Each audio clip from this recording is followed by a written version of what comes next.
Olá, mentes ávidas do amanhã. Bem-vindos ao segundo episódio do podcast Sustentável. Neste episódio, os professores Danilo Cunha e Gabriel Tenaglia recebem a professora doutora em Geografia Urbana Maria Esther de Souza, para debater sobre ocupação urbana. Não deixem de se inscrever no canal, dar aquele like e compartilhar o vídeo, ajudando a levar a sustentabilidade ambiental cada vez mais longe.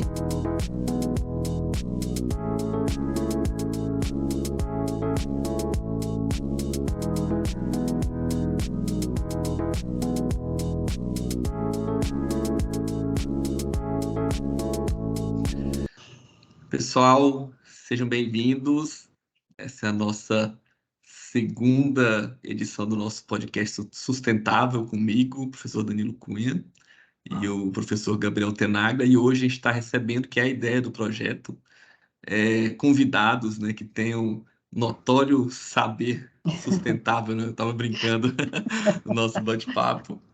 E hoje a gente está recebendo a professora Maria Esther, né? Professora, o Gabriel me passou o seu currículo invejável, né? Ó.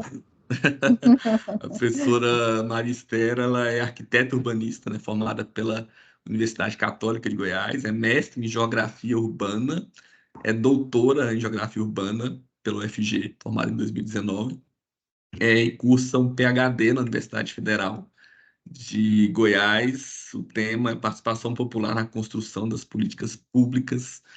E aí, por que que nós convidamos a professora Marister? Porque o nosso tema hoje é ocupação urbana, né? Um tema muito atual, e precisa de que pessoas qualificadas promovam o debate, tragam informações relevantes, né, Gabriel? Isso, é sempre um prazer. Olá a todos que estão nos ouvindo. A professora Maria Esther, além dessa competência que ela tem, é uma pessoa amiga, a quem eu tenho um carinho muito grande. E a ideia de trazê-la para o nosso podcast, especialmente hoje sobre ocupações irregulares, é justamente que a gente possa dialogar para trazer informações consubstanciadas, que a gente consiga informações fidedignas, para que a gente possa sair de uma discussão rasa política, mas que a gente tenha dados técnicos, que a gente tenha a construção de uma agenda, e ninguém melhor do que a professora Maria Esther para nos desenhar, né, a situação do país, do Estado e principalmente do nosso município sobre essa questão das ocupações irregulares, né? Então, sinta-se à vontade, é um prazer tê-la aqui conosco, Maria Esther. Muito obrigada, Gabriel e Danilo. Para mim é sempre importante demais estar nesses canais com todo mundo que quer conversar sobre esses assuntos, e é um assunto que se chama cidade. Eu amo esse tema, eu estudo esse tema, adoro cidade, é uma invenção realmente incrível. E isso que você falou, Gabriel, para mim é o que mais importa, que a gente traga uma informação que seja consubstanciada, né? Uma informação que tenha um fundamento, que não seja uma opinião solta. Então, eu espero contribuir o melhor que eu puder. Ótimo, ótimo. E é um tema muito atual, né? E é onde a população acaba, principalmente vários temas relativos ao meio ambiente e à sustentabilidade, é onde a população consegue ter e sofrer os efeitos de forma mais direta, né? Que é onde você mora, né? Os efeitos ali na sua rotina, no seu dia a dia. Inclusive, já para a gente começar a falar desse assunto, a gente presenciou aí recentemente os problemas lá no litoral de São Paulo. E na nossa cidade aqui, outro tema, outro assunto polêmico, né, relacionado à ocupação urbana, que foi a remoção de uma vegetação de uma área grande, né, na região nobre da cidade. Para quem não sabe, a gente mora em Goiânia, né? A gente está aqui em Goiás, falando de Goiás, que gerou muita polêmica. Era uma área pública, uma área verde, e aí ela foi adquirida por uma construtora que tirou, removeu toda essa cobertura vegetal e começou uma construção, né? E aí eu quero começar já pedindo a opinião da professora. Isso, eu fiquei aqui meio sem ouvir o último pedacinho, mas vamos tentar fazer esse link. Eu acho que é a parte mais complicada, e você vê que é um paradoxo. Você citou o caso daquele deslizamento lá em São Paulo, no litoral, e o caso dessa área nobre, né, seca, eu estou dizendo seca, né, Gabriel, porque ela está completamente antropizada, aqui no setor marista. Se eu for tentar unir a ideia de ocupação a essas duas situações, eu diria que a política pública ambiental, né, ligada ao planejamento urbano, ela está ausente nos dois casos.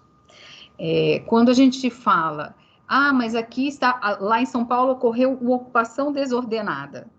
Olha, não foi totalmente desordenada. Havia um sentido, havia um ordenamento, havia uma possibilidade de um tipo de programa de ocupação, né, de assentar pessoas em programas habitacionais numa localidade, mas isso não veio a cabo.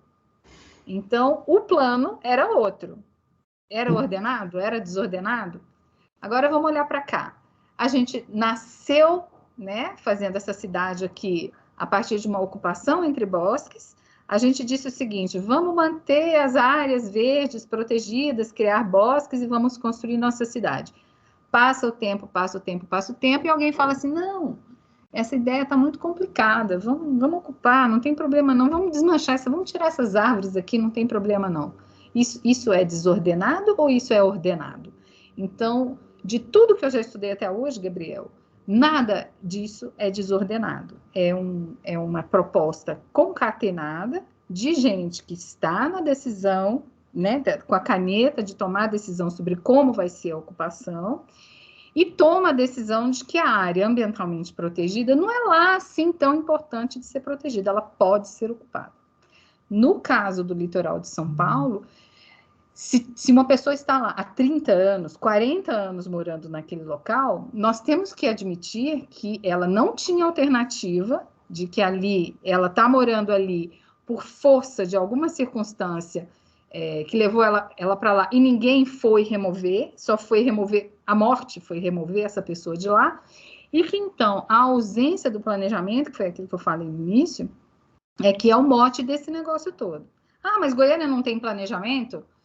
Tem planejamento, mas não para que a gente organize ou faça ordenamento a partir de áreas ambientalmente protegidas serem realmente protegidas, entende? Então, a minha visão, a minha ideia é de que a gente não faz planejamento no Brasil visando, a proteção ambiental e 2, a locação de pessoas que precisam realmente de moradia assistencial. Esther, interessante quando você coloca, porque a gente tem um dogma, né? E eu particularmente compreendo que quando se fala que Goiânia, por exemplo, as cidades não são planejadas. Na verdade, a gente tem uma falha na execução desse planejamento. Porque se você for pegar Goiânia, ela teve vários planos diretores, né?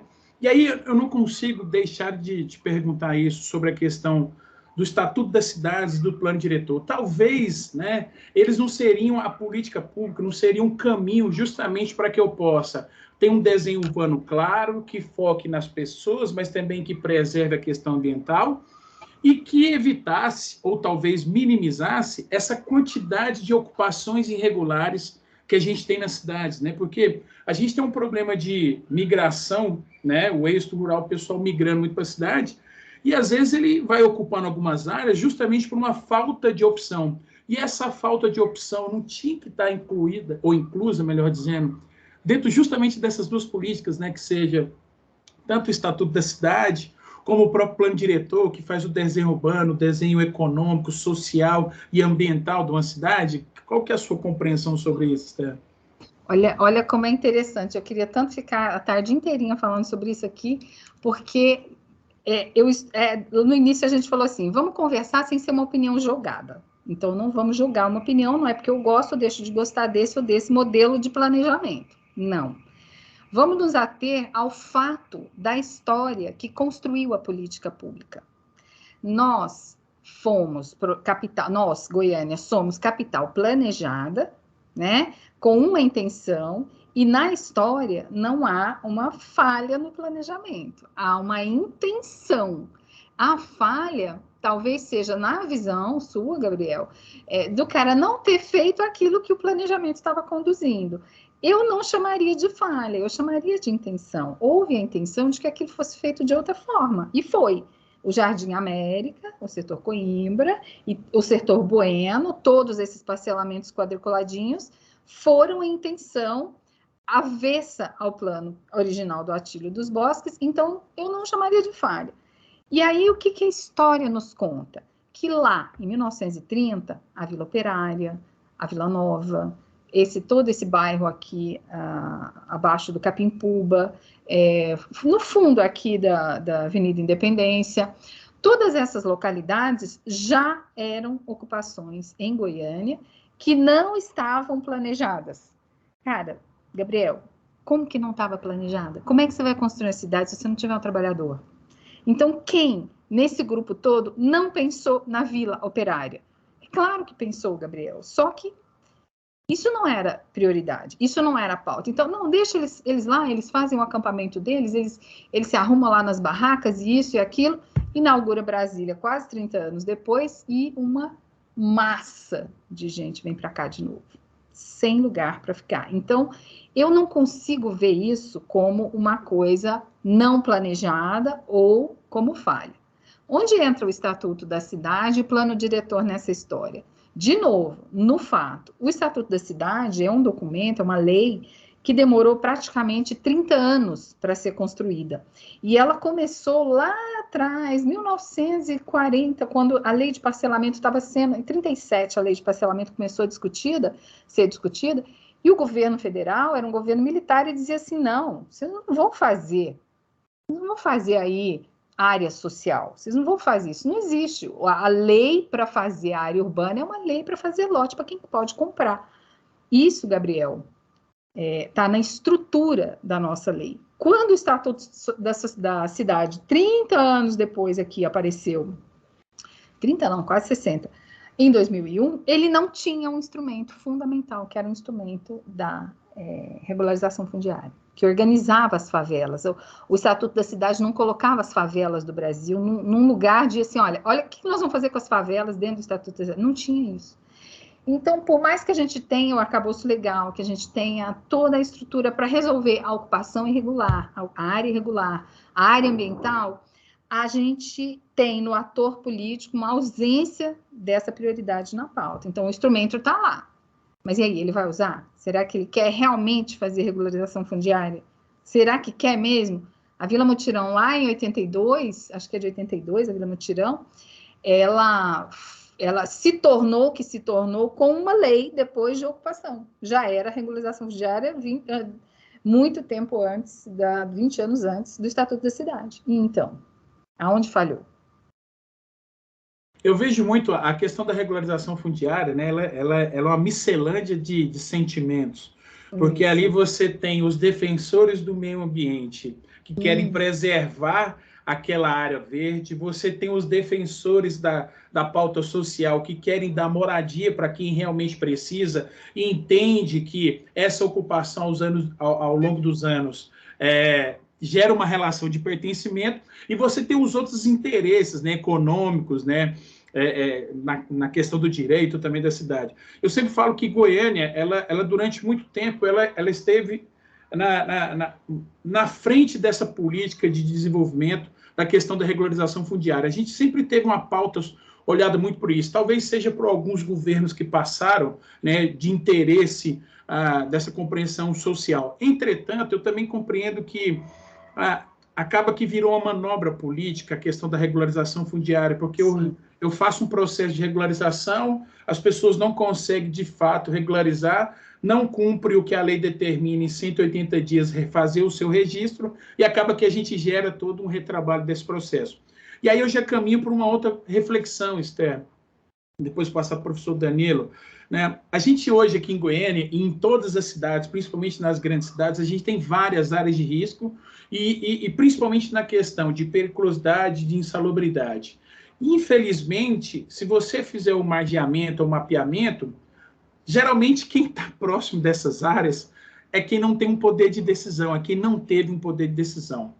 E aí eu te pergunto, se a gente tem, em cima da sua primeira reflexão, de que talvez não tenha sido uma falha, né, mas uma questão intencional, trazendo uma perspectiva da agora para frente. Talvez, então, qual que é o caminho que eu possa seguir dentro da construção da agenda política, de trazer uma ação ou uma política ou um programa que eu possa dar moradia para quem precisa, mas que eu também preserve a questão ambiental, porque esse mesmo cidadão, ele precisa ter água, ele precisa ter uma coleta de efluentes, mas eu também não quero que daqui 2 anos, como a gente tem um exemplo aqui em Goiânia da Vila Roriz, eu tenho que tirar ele porque a casa dele inunda ano sim, ano também. Consegue compreender? Qual que é a sua perspectiva sobre isso?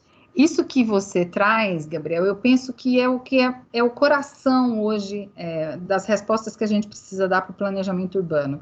Com todos os eventos que a gente assistiu, né, inclusive que o Danilo citou no início, a gente pensar em fazer ocupação e fazer regularização fundiária hoje, sem mudar a visão sobre o que são, né, os efeitos das mudanças climáticas ou os efeitos climáticos, a gente vai estar incorrendo no mesmo erro. Então, em primeiro lugar, minha visão, nenhum ser humano deve morar em área de risco, ponto. Nenhum ser humano deve ser levado a morar numa área que pode deslizar, que pode acontecer um buraco. A gente sabe se vai ter um terremoto? Sabe. A gente sabe. Hoje em dia, minimamente, é possível alguém falar, olha, não vamos morar lá naquele país, não, porque lá está muito sujeito a terremoto, ali na fenda, né, nos Estados Unidos, lá na África e tal. Aqui em Goiânia vai ter terremoto? Não. Bom, então a gente pode morar aqui. Aonde a gente não pode morar? No território do Cerrado. A gente não pode morar em tal lugar, tal lugar. Isso a gente já sabe. Então, parece, Gabriel, que o segredo, a história, né, a pegada da coisa, está na gente mudar o nosso paradigma da distribuição do acesso à terra. Se você... Ontem eu estava parada num lugar ali perto, no setor Bueno. Não era Bueno, não vou lembrar o nome, mas eu estava de frente para o Cascavel e aquela igreja imensa, monstra, enorme. E eu falei para minha filha, você está vendo aquela igreja? Ela falou, então, ela está em cima do córrego. O que é de risco aqui nessa história, Gabriel? Porque tem gente que constrói sobre a água, você concorda? Tem gente que finca umas palafitas e fica em cima da água. Então, qual é o risco que aquela igreja está correndo, que uma pessoa não poderia correr morando naquele fundo de vale? Então, a gente tem que somar essas ideias, Gabriel. Então, o acesso e a oportunidade de morar na cidade, ele vai precisar ser equalizado. Nenhuma pessoa deve morar em fundo de vale, porque isso é risco, muito menos a igreja. A igreja também não, então ela está errada. Então, como que nós vamos fazer daqui para frente? Você não falou que tem mapeado, né? Aí quase 100 áreas de risco em Goiânia. Se a gente já sabe, isso já é o primeiro passo para uma política pública. Quem está numa área de risco precisa ser retirado. Ah, mas aí onde eu vou colocar essa pessoa? É aqui que entra a figura dos instrumentos dos planos diretores. A gente tem concessão real do direito de uso, a gente tem o parcelamento compulsório, a gente tem a possibilidade de uma edificação compulsória para eu levar essa pessoa para morar lá. Então, o Estatuto da Cidade, os modelos de plano diretor que a gente tem hoje, me dão instrumentos para eu relocar e deslocar essas pessoas e tirarem elas, sim, das áreas de risco. Elas têm que ser retiradas das áreas de risco. Ah, mas você não pode tirar uma pessoa que está 40 anos lá. Bom, então ela vai morrer? A ideia é essa, que passe uma tromba d'água e leva a casa dela e morre? Nesse momento, essa questão tem que ser considerada. E se essa pessoa sofrer muito e falar, você vai me tirar da minha casa que eu estou aqui 40 anos, a gente vai sentar com o assistente social, com um psicólogo, com uma ajuda, com a igreja, com um padre, com um pastor e conversar. Porque a gente não pode mais seguir fingindo, não, então eu vou delinear aqui uma lei de regularização, nós vamos destinar 120 metros quadrados de lote e fazer uma coisa desconectada com a realidade. Se você tem as 99 áreas de risco, é em cima delas que a gente vai trabalhar. Tem alguma que eu conseguiria fazer uma casa sobre a água e ela não ficar sob risco, igual a igreja fez? Tem. Então, a gente pode fazer? Será? Será que seria viável? Isso é sustentável? Né? Deixar essa pessoa lá, porque ela tem o emprego dela lá, o comércio dela lá? Vamos dar uma medida do meio. Mas instrumento a gente tem. Instrumento no plano diretor, agora tem milhões aqui de horas que eu poderia falar, tem, mas esse, por exemplo, da concessão real de uso seria um. Depois eu posso até explicar mais. E acaba que a ocupação urbana, onde as pessoas vivem, é a raiz de boa parte, se não de todos, os problemas sociais e ambientais que as cidades enfrentam, né? E se a gente evoluir nisso, a sociedade evolui como um todo, né? E eu penso muito que a sociedade, que vai além da política, né, precisa pensar o modelo de cidade que ela quer, né? Que tipo de cidade a sociedade deseja para os próximos anos, né? E começar a pensar nisso de uma forma estruturada, que vem muito em cima dessa linha do que a gente está comentando aqui, né? E aí, pegando esse gancho, aproveitando a experiência de vocês dois, né? Qual que é o modelo de cidade ideal, pensando tanto na questão ambiental quanto na questão social? É melhor adensar a cidade, encher a cidade de prédio para que os serviços públicos fiquem mais próximos das pessoas? Ou é melhor espalhar as pessoas pelas cidades, criar subprefeituras, que é o que São Paulo tem feito, né? Qual que é o modelo de cidade ideal? O que que a gente precisa pensar? O que que a ciência traz de informação? Que caminho as cidades e Goiânia, que é a nossa realidade, que deve seguir para os próximos anos? Quem que vai responder? Eu? Vocês dois. Pode pensar com a professora. Por favor. Tá bom. Olha, Danilo, assim como não existe um padrão ideal de comportamento de cultura, não tem um modelo ideal de cidade, não existe. O que existe é um modelo ideal de relação. Tem um modelo ideal de relação com a natureza, de relação entre si, de relação com a sociedade, de relação com a cultura. Então, para Goiânia, o modelo ideal é uma cidade com mais árvores, né? Com mais bosques, com clima mais ameno. A gente não tem um problema muito grave estrutural. O modelo ideal de uma cidade no Canadá pode ser outro, completamente diferente. O modelo ideal de uma cidade no interior do Pará, majoritariamente de moradores descendentes de indígenas, ela provavelmente vai ter mais rede do que eu teria, né? Uma pessoa não faria um prédio de 50 andares e diria assim, qualidade de vida na nossa cidade. Ontem o cara me deu um panfleto no jornal. Olha esse prédio maravilhoso e me falou, olha aqui, ó, 40º andar, tal, lá perto do Flamboyant. Qualidade de vida, eu olhei para ele e falei assim, e se eu fosse filha de um indígena? Por que ele acha que eu ia gostar no 50º andar e não no térreo, né? Dormindo numa rede? Então, esse ideal sempre vai ser, na cabeça, né, de quem faz a leitura que eu faço, é um ideal que se apoia numa relação entre a pessoa com a natureza, a pessoa com a sua cultura, a pessoa na sociedade, a pessoa entre si com seus familiares. No caso nosso aqui, na minha visão, a cidade Goiânia ideal seria uma cidade com mais árvores, uma cidade com menos buraco em calçada, uma cidade com mais gente na rua e uma cidade que matasse menos mulheres. Isso para mim não precisava nem ter muito transporte coletivo porque eu tenho carro, né? Pensa a que ponto chegamos.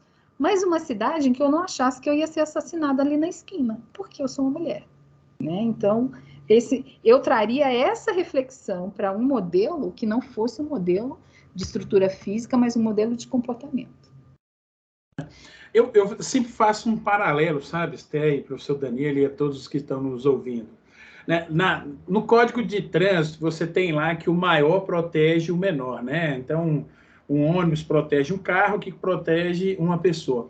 Eu penso da mesma forma, fazendo um paralelo, na questão do planejamento do desenho urbano.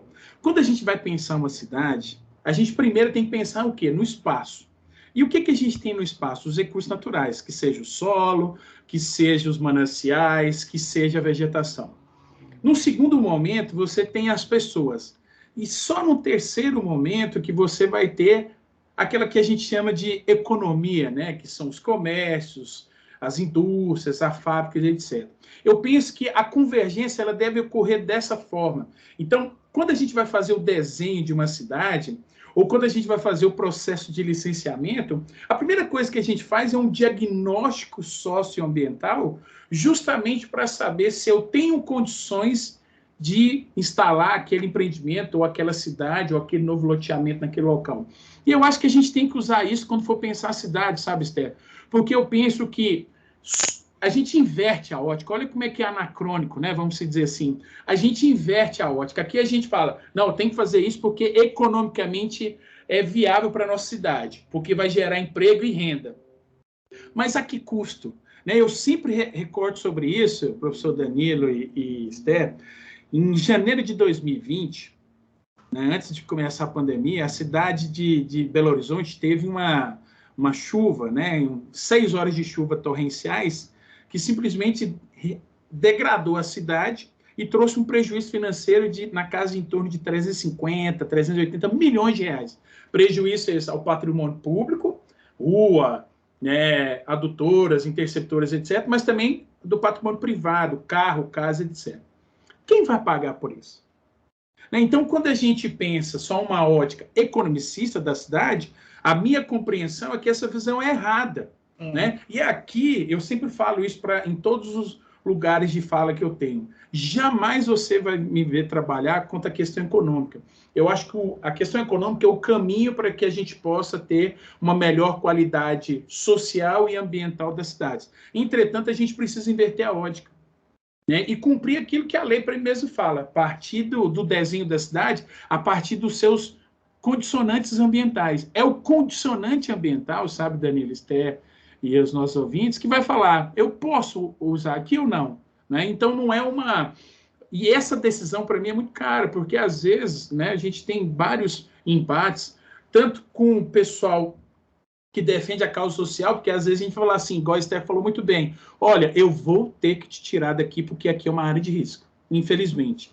Ao mesmo tempo, eu vou chegar num conglomerado e vou falar assim, olha, aqui você não vai conseguir fazer a sua indústria ou o seu polo industrial, porque o condicionante ambiental que não permite.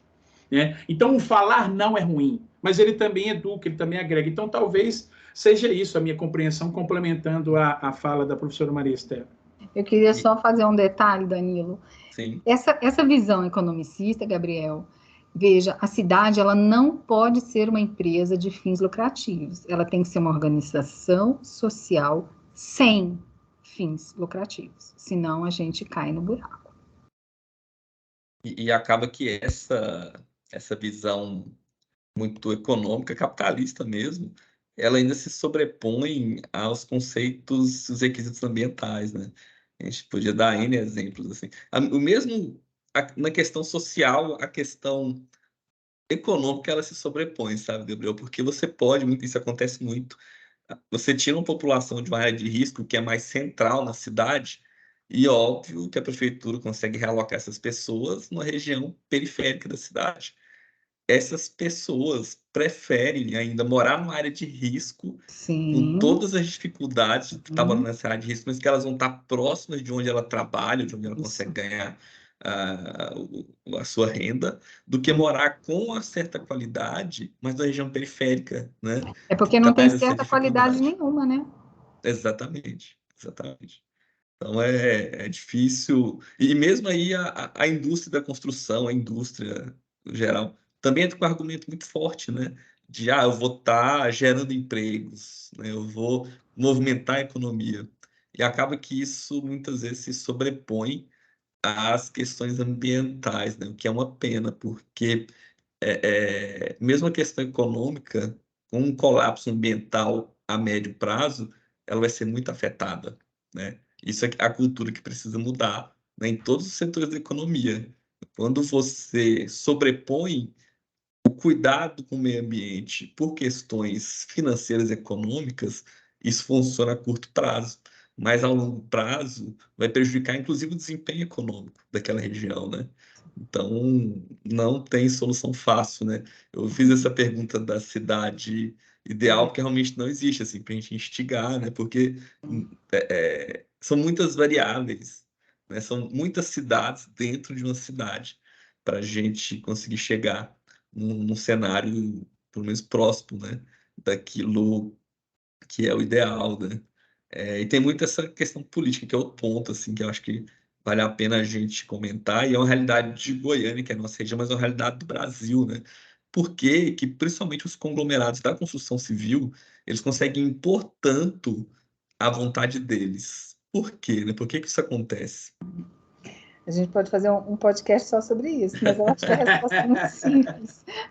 Eu acho que ela está dentro dessa leitura do que é uma perspectiva economicista de fazer gestão. Se você me der um dinheiro, eu faço. Se você não me der, eu não faço. Se você me pagar, eu aprovo uma lei que permite construir um shopping em área de preservação. Se você não me pagar, a gente esquece, muda de assunto.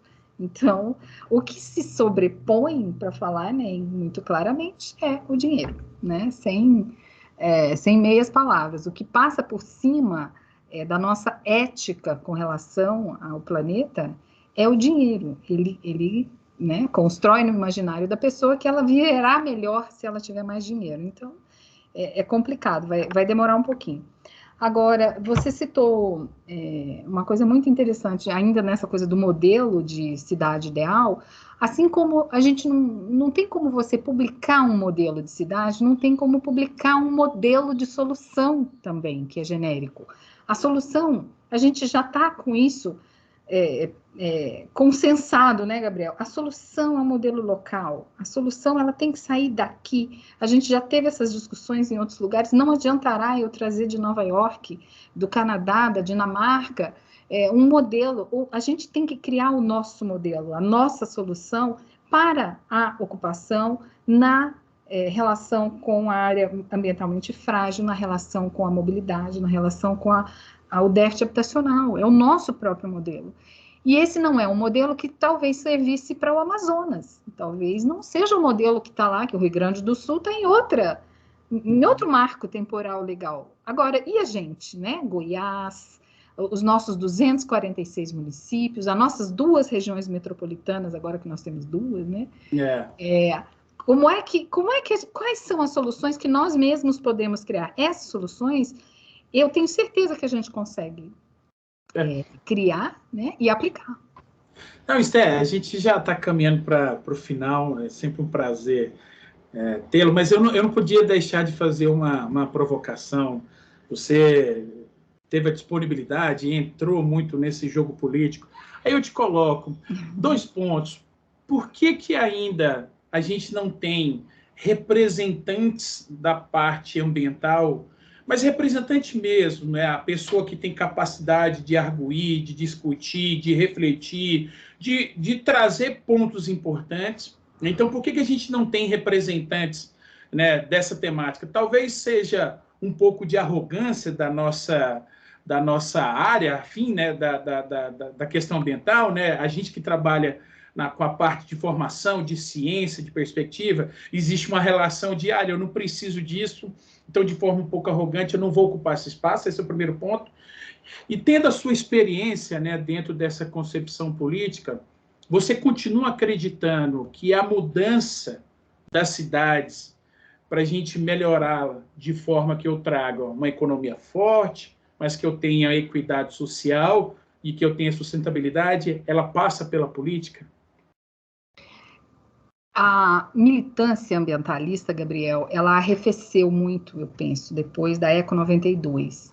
A gente se organizou, principalmente depois da Constituinte, em grupos ambientalistas fortes, importantes, que trataram de fazer seus trabalhos e não se envolveram nos grupos políticos. Então, a gente tem muitas empresas boas, muito legais no Brasil, de ambientalistas que fazem projetos ambientais muito legais.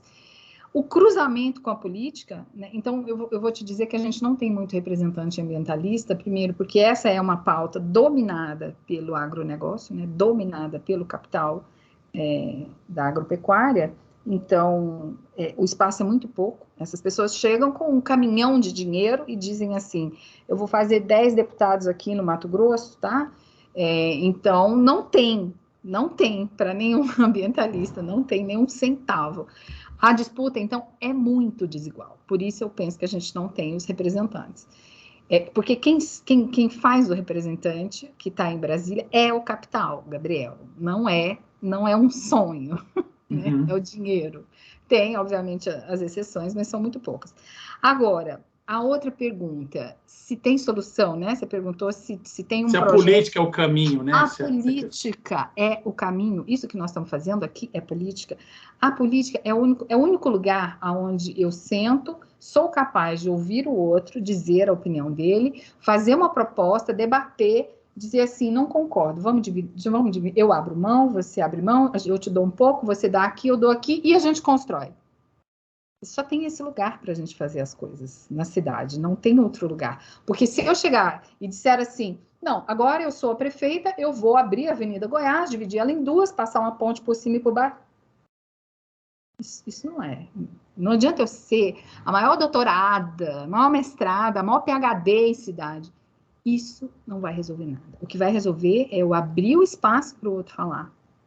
Isso é política. Então, eu só vejo saída numa discussão política qualificada, uma discussão política que traga o dado. Qual é o dado? O Rio Meia Ponte vai subir 3 metros.